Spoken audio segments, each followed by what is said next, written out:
Pilot सारा को बोलता है, क्या तुम प्लेन को फ्लाई करना चाहोगी?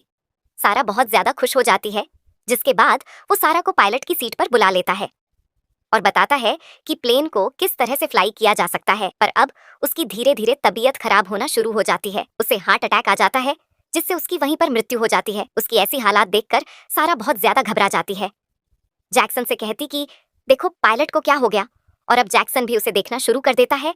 इस वजह से प्लेन पूरी रफ्तार से नीचे की तरफ बढ़ने लगता है और तभी पीछे का जो सामान होता है वो आगे की तरफ गिरने लगता है और एक सिलेंडर कंपास से टकराता है, जिससे कंपास टूट जाता है। इसके बाद सारा प्लेन को संभालती है और बहुत मुश्किल से स्टेबल करती है, क्योंकि उसे उसके दोस्त ने प्लेन उड़ने के बारे में बहुत सारी बातें बता दी थी, इसीलिए वो प्लेन उड़ा रही होती है।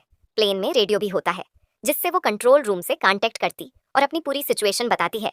कंट्रोल रूम से उसे एक लोकेशन के बारे में बताया जाता है और कहा जाता है कि तुम जल्द से जल्द उस जगह पर पहुंचो।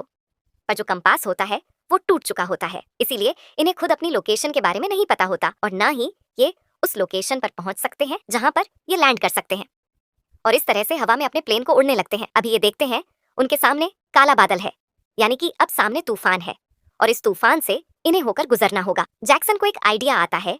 वह कंपास के मैग्नेट को निकालकर एक गिलास में शराब डालता है और उसमें मैग्नेट को डालता है, जिससे इन्हें सही लोकेशन के बारे में, यानी कि दिशा के बारे में पता चल जाता है और ये इस दिशा की तरफ बढ़ चलते हैं।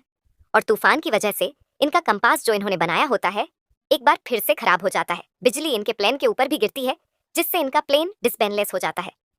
पर किसी तरह से ये उस तूफान से बाहर निकाल जाते हैं और तभी इनके प्लेन में एक अलार्म बजने लगता है, जो कि फ्यूल लीक होने का अलार्म होता है। दरअसल अब इनके प्लेन से फ्यूल भी लगातार लीक हो रहा है और जल्दी अगर इन्होंने कुछ नहीं किया तो इनके प्लेन का फ्यूल खत्म होने की वजह से क्रश हो जाएगा। जैक्सन तय करता है कि वो बाहर जाएगा और टेप लगाकर उस होल को बंद कर देगा जहां से फ्यूल लीक हो रहा है। दरअसल जमीन के प्लेन के ऊपर बिजली गिरी थी, तभी ये होल हो गया था। पर सारा उसे जाने से मना करती है, लेकिन जैक्सन कहता है कि अगर हम बाहर नहीं गए तो हम वैसे भी मारे जाएंगे। जिसके बाद वो अपनी कमर पर एक रस्सी बंधता है और रस्सी के दूसरे हिस्सा को प्लेन से बांध देता है। अब वो धीरे धीरे बाहर जाता और उस जगह पर टेप लगाने की कोशिश करता है जहां से फ्यूल लीक हो रहा है। बहुत संघर्ष करने के बाद वो उसे जगह टेप लगा देता है, जिससे फ्यूल लीक होना बंद हो जाता है। और जब जैक्सन वापस आ रहा होता है तभी उसका हाथ स्लिप हो जाता है, जिससे प्लेन से लटक जाता है और यह देखकर सारा डर जाती है और प्लेन को ऑटो पायलट मोड पर लगाकर पीछे जाती है और किसी तरह से जैक्सन को ऊपर खींच लेती है।